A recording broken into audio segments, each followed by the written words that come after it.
Welcome everybody to Ignite Humanity Live. I'm your host, JB Owen, and I'm super excited to have you here because I want to share one thing and one thing that every day is a new day. And today is a new day for you, for us, and for all of the opportunities in front of us to ignite humanity. That's right.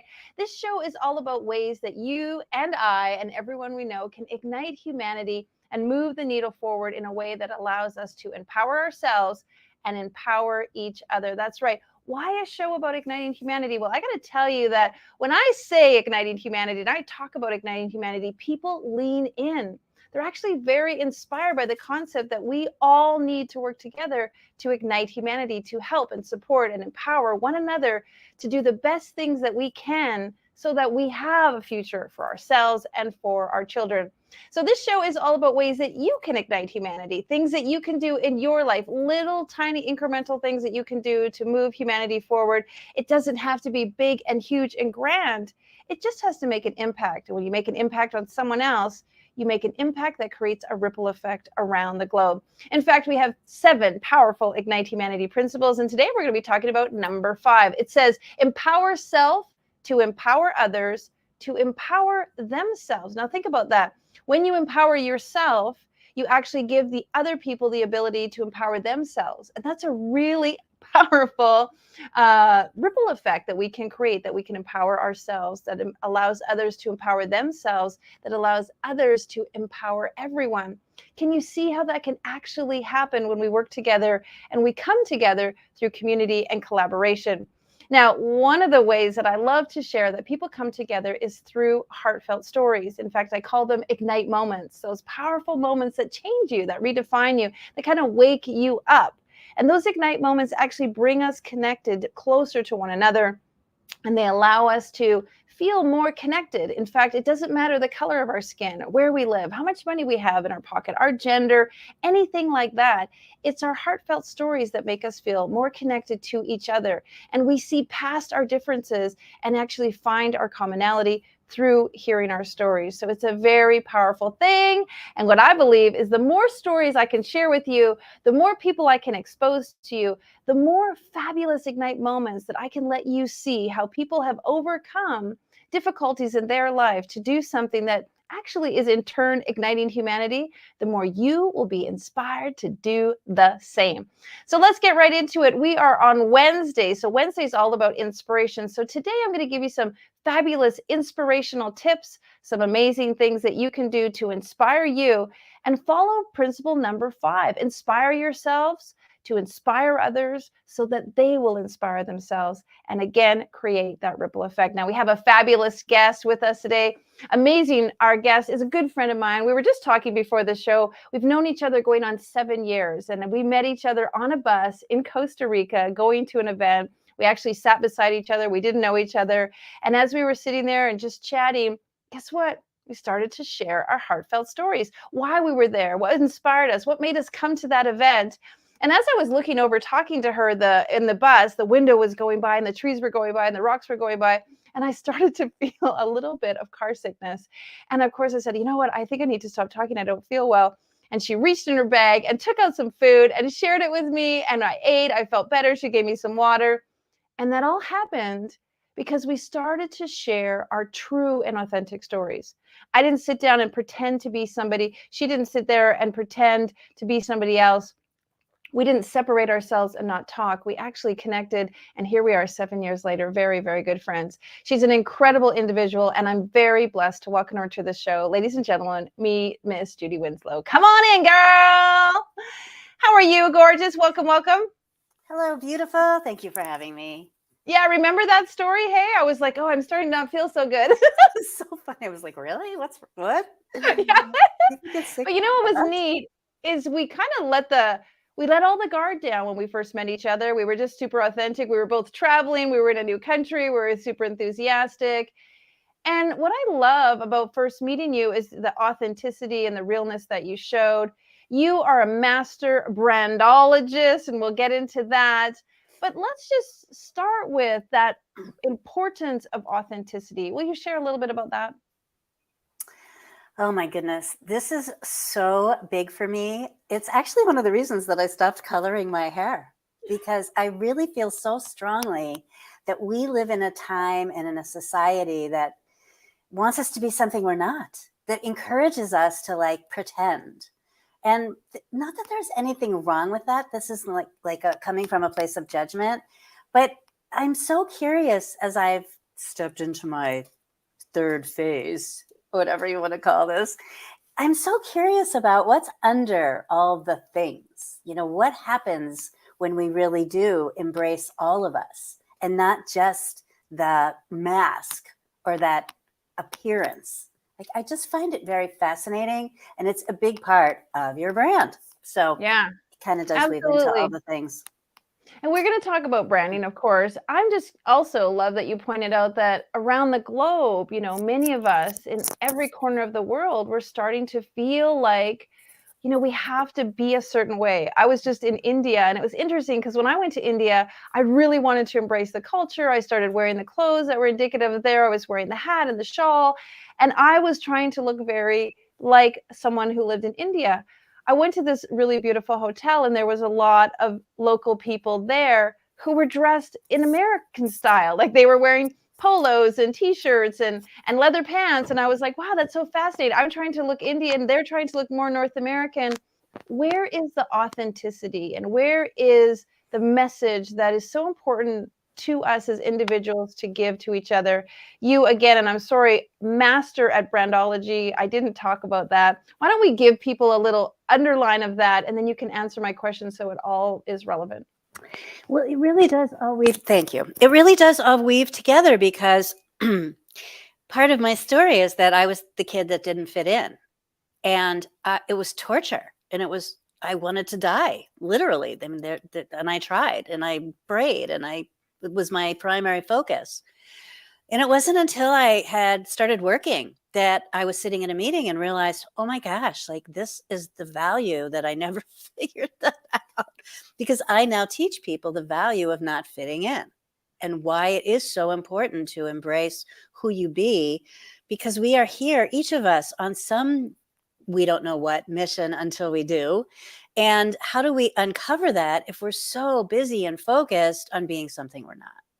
So it's really about taking all of us and weaving that into our life story, our life path, our life purpose, so that we can express through our business, which I believe is our biggest opportunity as adults for full self-expression. So how do we do that? Yeah, well, go back to that moment then where you didn't feel like you fit in, or you didn't feel like you were part of the community. And you and I have talked about that a lot, the massive need as humans to be seen and be heard and belong. And when we don't feel that way, there's that disconnect that we have within ourselves and with others. Would you agree? Yes. And it's interesting because I mentor some younger people from ages sort of 25 to 40. And a few of them have reached out to me, oddly enough, in the last week. I don't know what's in the ethers exactly.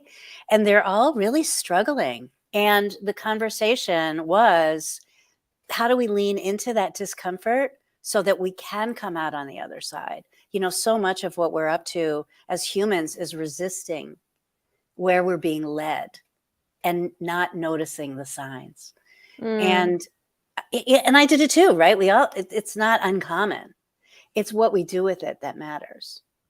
Yeah, I feel you. I mean, that's the whole reason why we wanted to create this show, is because people are feeling the wobble, I call it. They're unsure. There's like this not stability, this not stable ground underneath them and behind them. They're not feeling the same sense of what's possible. One of our principles of raise the consciousness of what's possible.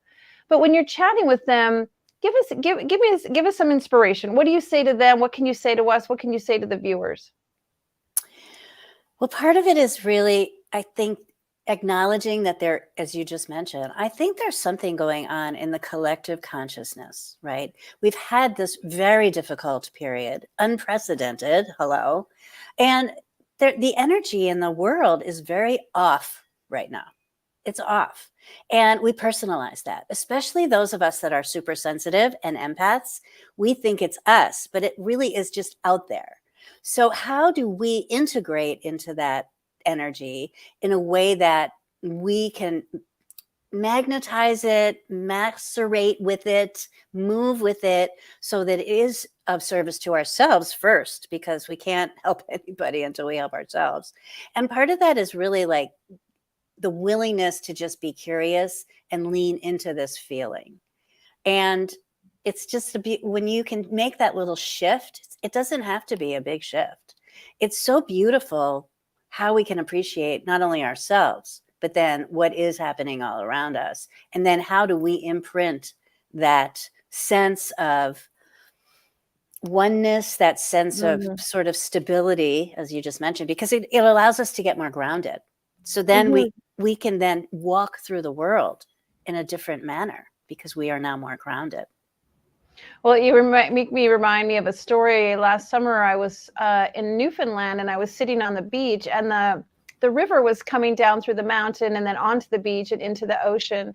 And it was there was quite a current coming across the beach. But at one point, the water pooled into like a large pool and then created another stream off into the ocean. And I noticed that the current was very strong and the water was really moving, but where it pooled, it looked like nothing was happening. It was just sort of stagnant. But then on the other side of the pool, you could see the water running again quite ferociously into the ocean. And so there must have been, in my mind, so much current underneath that pool to make its way to create more of a current later. But I watched a leaf come down the stream into the current and then go into the pool and just sort of wander and sort of sit there until eventually it found its way to the rest of the current. And what you said just made me think of that. Like, we have been on a very busy current up until 2020. And now it's like we're almost in a pool. But the interesting thing is, below the water, there is a lot still happening. And as we move on to our next current, the big question is, what are we going to do? What is that trajectory going to look like? And how are we going to ignite humanity?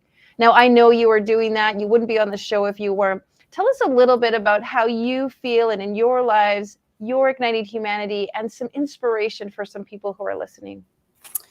Well, one of the things, thank you. Well, two things. One is I love nature, and I recently have been housebound because I had some surgery and I have been having issues with my mobility, and I've started to be able to walk again. Yay! So one of the things that I love to do is I love to walk a few miles a day, and it's just so beautiful here. I'm in Florida.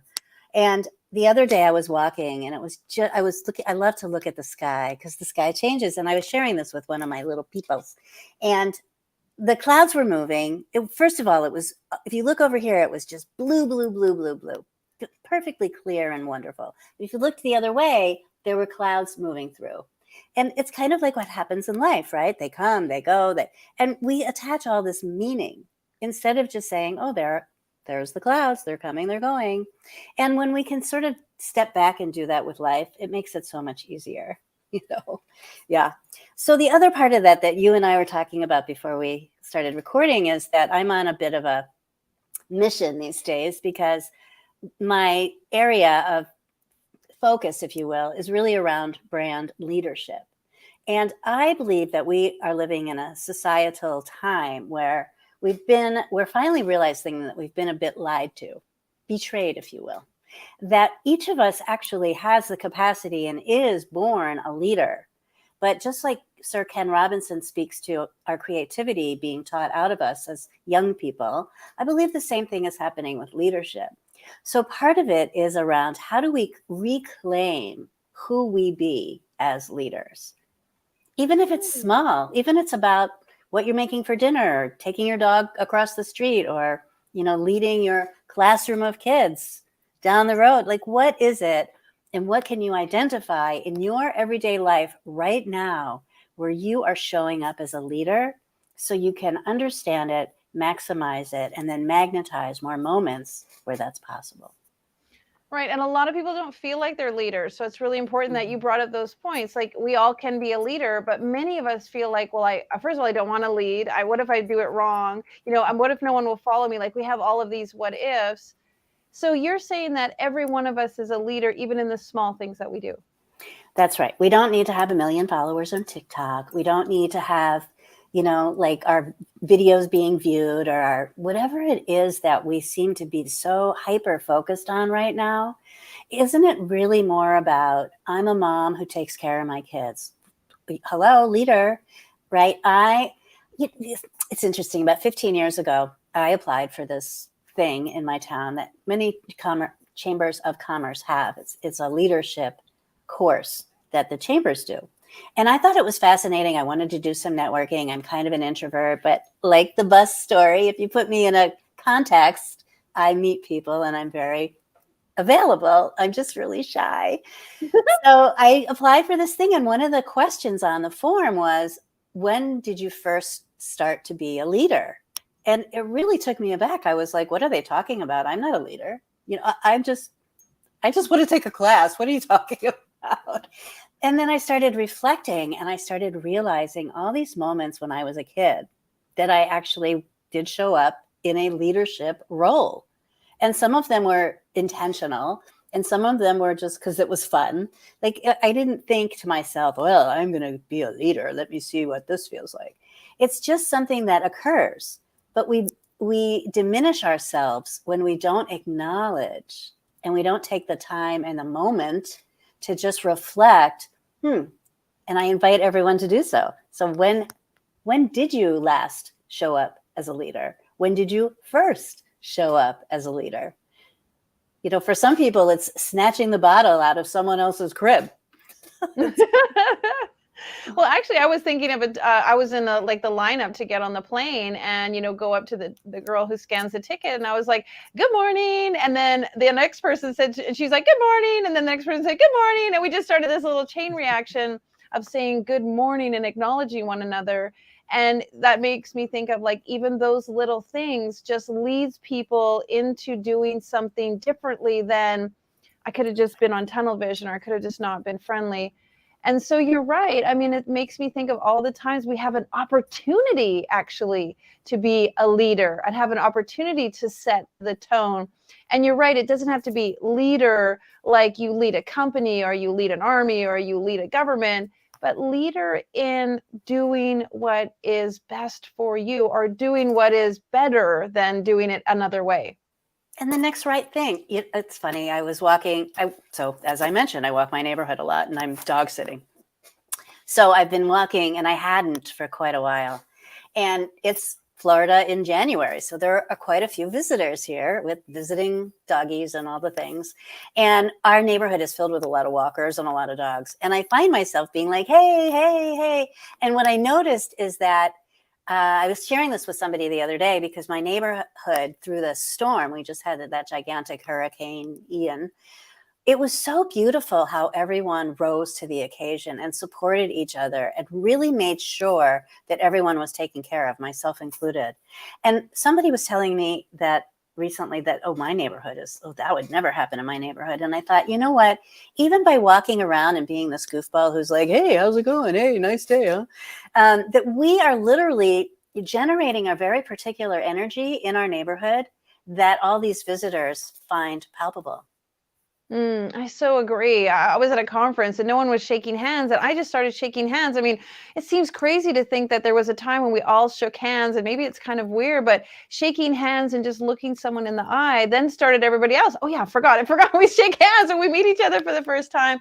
Everyone's been so don't touch each other, but shaking hands and looking people in the eye is really, really, again, powerful way to just start the momentum of connecting with one another. I love that you say that about leaders. And so, folks, ask yourself today, how's a way that you could potentially lead? Now, interestingly enough, on Tuesday of this week, I was in a conference in a mastermind group, and the question of the day was, how do you best show up in leadership? And I actually stopped and paused because I was like, well, do I best show up in leadership when I'm helping my clients? Do I best show up in leadership when I'm on my TV show? Do I best show up in leadership when I'm on stage? And then I started to sort of ask all the right questions.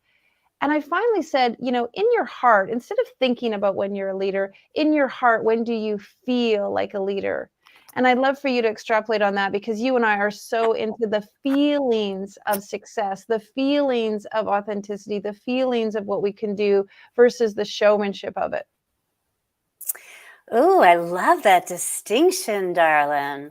That's beautiful. And as Yeah, a brandologist, I like that a lot. how would we show up in our brand? Like you said it at the very beginning, we're all a brand. We who we are is sort of our brand. Maybe you could go into that a little bit, because if we are all a brand and how we show up is what we want to be known for and who we want to be remembered as, Yeah. how does that leadership fit into that? Well, I actually want to tell a story. Interestingly Yes, enough, we love stories. this is about a client of mine, and it's so fascinating because he, as like many people who are founders and leaders of small businesses, is overwhelmed. There's a lot, as you know, there is a lot to do. There's a lot going on, and anytime there's a issue or crisis, and he's in a very high tech business, it's pretty stressful. And he would have times where he would go to work and he'd be pissed off, angry, shall we say. And what he found was that, and we spoke about this a lot, how our energy, it's like when you walk into a party and you walk in and you're like, this party, this is no bueno. This is not going to be good. I'm not going to be here very long. And there are other times that you walk in and you're like, whoa, look at the vibe here, right? And the same thing happens in an office. It's no different. You walk into an office and you step up to that receptionist and you're looking around like, whoa, there's something's going down. And there are other times you can walk in and just feel the embrace of that space. It's not just the embrace of the space, it's also the embrace of the people. And when he started to become extremely conscious of how his energy was rolling into and affecting his team, he started to work with it and play with it and notice it. And there's been, as you might suspect, a big shift, not only in himself, but in those he interacts with. And it's also allowing him to mentor his team differently, because now he can also share this with them. So when we take charge and we take notice of our own energy, we're actually able to affect more of not only what we desire, but we're also able to lift others as we climb. And ding, ding, ding, because that's the whole mission of the show and mission of Igniting Humanity. When we can take control of ourselves and shift in a way that supports others, then others feel safe to do the same. So he shifted himself, his team members, now they're going to be more efficient at work, which is ultimately going to impact their customers. Their customers are going to leave and ultimately impact others. And so go home and impact their families. So we can actually see this massive ripple effect in helping others. It even played into his home life, because he started to see, oh my gosh, I'm walking through the door and I've had a tough day. And, my wife gives me the look, the look. And he said, oh my gosh, this is also affecting my children. This is also affecting my relationship and how I be and interact with my wife. And I can change that. I'm in charge of that. And Very inspiring. Yeah, sorry to cut you off. Very inspiring, because what I realize is that, and you're making me think of this, is every moment we actually have the opportunity to be a leader by leading to the best of our ability at that time and that moment, and then even reflecting upon it and how could we lead better the next time. Yeah. It's a fascinating experiment, because we're all working with energy all the time, but we forget. Yeah. And leadership energy has a high vibration. Leadership energy, and I would like to lead this conversation in a way that benefits us both. I would like to lead this relationship in a way that empowers each of us. I would like to lead my children in a way that they feel supported. Like, actually, when you really think about leadership with the verb of lead, that actually really makes us feel like we have the power. We're not powerless. Yes. And that goes right back to your point, what about what's happening in the planet? Right. Like if we each did that, even just an incremental, like this much more than we're doing it right now, that much, maybe that much, maybe that much. I mean, just if you stretch into that, it's kind of staggering how powerful it could really be.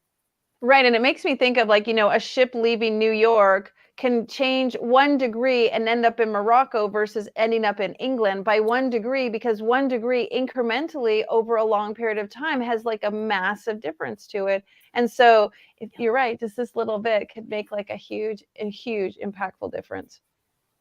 Correct. All right. Leave us with some inspiring last words. Well, I think that's really a wonderful exercise. I'm a big Jack Canfield person, and I'm a trainer and all the things with him. And he has an exercise that speaks to this. If you were to increase something in your life that you desire and move towards that and change 1 to 5% make a course correction of 1 to 5%, think of the impact that would have.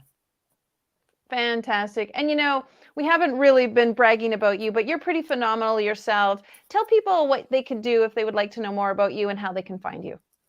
Well, you can check out my website at unforgettablebrandz.com, because I believe that we are all here to be unforgettable, that we all want to be seen and heard and appreciated and express ourselves freely. And that is the definition of an unforgettable brand. So if you are a founder or a business owner, I would love to chat with you. And if you are somebody who I work, as you know, I founded TEDx Sarasota, and I work with TEDx speakers and wannabes. And yeah, it's really about how do you become your best self? That's my mission in life, is encouraging, empowering, and assisting others in that path. Yes, beautiful. We love it. All right, well, check out Judy at unforgettablebrandz.com. I love having you here. You and I know we could talk so much about all kinds of different ways, but you truly have inspired us. And thank you so much for being on the show. Big hugs to you. Thank you. Great to be here. You got it. Well, as you can tell, there is not any limit to the things that you can do in being a leader. You can just get up off of your couch, wherever you are, turn off your phone, close your computer, or shut down your iPad and go and be a leader right now in the little tiny ways that you lead. Say hello to somebody, offer a handshake, a hug, hold the elevator door, buy the coffee for the person behind them, go and listen to your kids, make an effort with your spouse, and decide that even if someone is a stranger, you'll say hello to them or make a little bit of effort to brighten their day. That creates momentum, that creates velocity, and that will ignite humanity. Well, if you want to know more what we're up to, you can go to our website and check out all the things that we're doing to ignite humanity. We're doing a book, a docuseries, a documentary, and of course, our Ignite Humanity Live. We have lots of ways that you can get involved and ignite humanity. Additionally, if you would like to support our charity, we are building schools around the globe to ignite literacy. And you can go to our ignitehumanity.life/donate and share a little bit of funds with our school initiative. $1, just $1 buys a brick to help build our school. And we all know that we have $1 to spare. And if you want to see our past episodes or watch a little bit more about what Judy's up to, please go to ignitehumanity.life/watch so you can see all of our past episodes and all the things that we've been doing with our many, many guests. We are here for another 240 days. That's right. Monday through Friday. You can watch us here live on Traverse TV, or you can get our recording on many of our affiliates. We love to hear from you. So if you've got something to share, go to our website and fill out our type form, ignitehumanity.life/share, so you can tell us all about you. All right. Well, that's it for today. We hope you have a great day and go out and ignite somebody's life. Now, more than ever, we need to come together to connect with one another.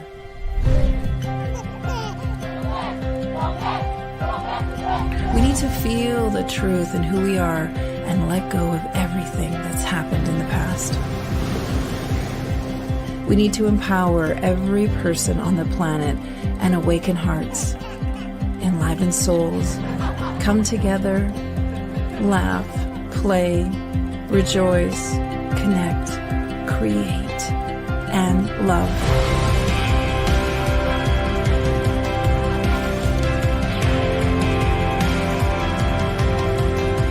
It's time to ignite humanity. We want you to be a part of something that will impact the future for everyone. We want you to tell your story, share your Ignite moment, show people who you truly are. Be a part of igniting humanity and making a difference in the world and all of our futures.